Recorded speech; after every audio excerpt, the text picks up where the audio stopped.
Si tu n'as pas encore lu le chapitre 7 de Dragon Ball Super, sache que cette vidéo contient du spoil. Maintenant, si t'es là, quelque part reste là en vrai. Allez, action.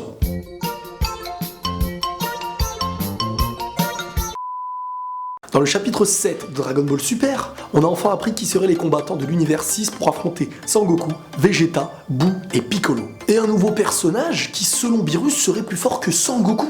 Comment ça, plus fort que Sangoku? Ah si, c'est vrai, lors du combat Sangoku vs Beerus, Beerus avait bien dit à Sangoku qu'il était le deuxième personnage le plus fort qu'il avait affronté. Et il y avait quelqu'un devant lui. On avait tous cru que c'était Whis. C'était pas Whis.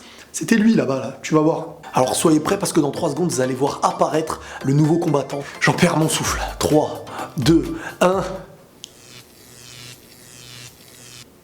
Il est ridicule quand même, non? Ce personnage s'appelle Monaka. Pourquoi tu te moques? C'est un prénom comme un autre. Selon Beerus, ce mec, il est plus fort que Sangoku. Attends, dites-moi en commentaire un petit truc pour me soulager parce que je vais tomber dans les pommes. Là. Bref, voici le grand moment que vous attendez tous, la découverte des 5 personnages de l'univers 7, prêts à affronter nos amis de l'univers 6.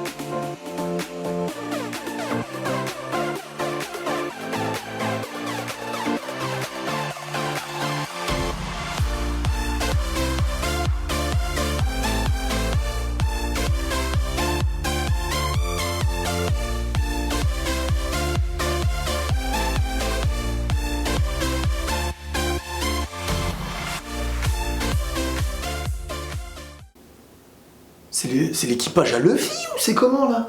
Qu'est-ce qui lui arrive à Kira? Il a dîné avec Oda machin là ou quoi? Bon, forcément à mes yeux c'était une déception de ne pas voir des Broly, des Badak d'un autre univers et tout quoi. Mais bon après forcément c'était tellement téléphoné le truc et en plus de ça avec Dragon Ball Multiverse, ce serait clairement de la copie. Akira Toriyama le mec il est au-dessus de ça. Tu vois, ils sont là les gens, et lui, il est un petit peu au-dessus, tu vois. Donc je peux comprendre qu'il ait envie de mettre des nouveaux personnages, mais à mes yeux, il y aura quand même une surprise. Je suis sûr qu'il y aura l'apparition d'un petit personnage dans un moment imprévu. Vous verrez, vous verrez. Les analyses de Riles.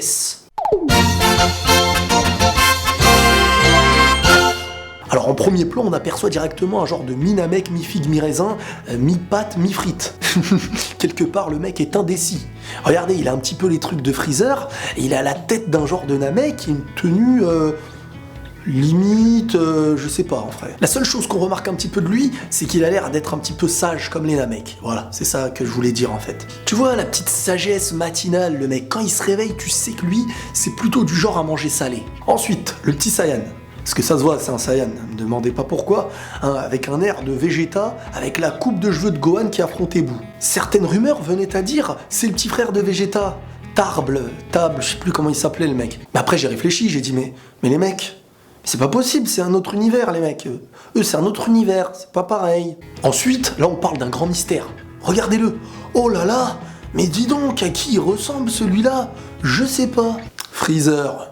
À mes yeux, là, c'est une petite erreur de casting. À part s'il y a un contrat avec les congélateurs. Non, parce que Freezer, en anglais, ça veut dire congélateur. Et s'il n'y a pas de contrat avec les congélateurs, je sais pas pourquoi ils nous font voir du Freezer tous les 10 épisodes. Non, mais il faut changer un moment, les gars. On a eu Freezer avec ses cornes, on a eu Golden Freezer, on a eu Cooler, on a eu le père de Freezer, on a eu Golden machin. Bon, on en a tous eu plein des Freezer, quoi. Pourquoi pas un nouveau Boo? Pourquoi pas un nouveau Cell? Ou un autre méchant, je sais pas, moi. Et Freezer, on commence à en avoir notre claque.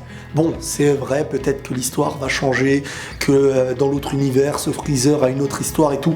Donc en fait, non, je vais me calmer. Alors par contre, les 2 zigotos qui restent, limite, on dirait ils se sont trompés de train, les mecs. Ils ont voulu aller dans un autre manga, ils ont atterri dans Dragon Ball Super. Ils sont dans un tournoi, les gars. Qu'est-ce qu'on fait là? Bon, bah on va se bagarrer. Non, plus sérieusement, je mise un grec que le mec, là, l'ourson, je suis sûr il est costaud. Je suis sûr il a un jeu de jambes demain et il va être très rapide. Hein. Et lui, vous verrez, il affrontera Boo. Je vois loin, tu vois, tu verras. Maintenant, le robot bizarre, lui, à mes yeux, il cache un mystère.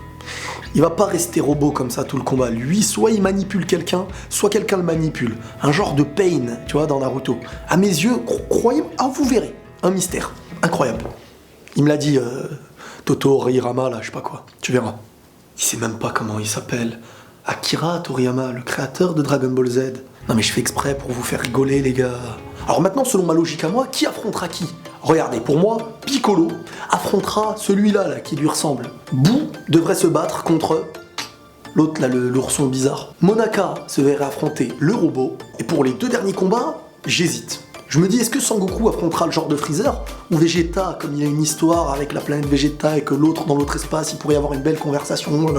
Bon allez, on va changer, on va dire que Vegeta affronterait le genre de Freezer. En plus de ça, Sangoku a tellement affronté Freezer entre les derniers films et tout ça, que je me dis, Vegeta aurait beaucoup de choses à raconter à un genre de Freezer d'un univers différent, quoi. Il resterait les 2 Saiyans, Sangoku, qui affronterait le genre de petit Saiyan bizarre. Voilà, mais nous on se dit à la prochaine pour le chapitre 8 de Dragon Ball Super. Attendez, c'est pas terminé. Si vous voulez rejoindre mes lives sur Twitch, parce que je joue sur Twitch dans les environs de 23h avec des amis à moi, tout seul et tout, et il y a de plus en plus de monde. Je vous mets le lien dans la description, il vous suffira de cliquer et de mettre le petit cœur, je sais plus quoi, pour me follow, ou sinon directement tu vas dans Google et t'écris Gaming Grilles.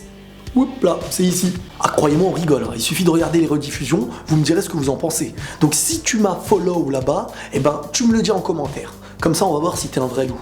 Voilà, à la prochaine, et la paix sur vous.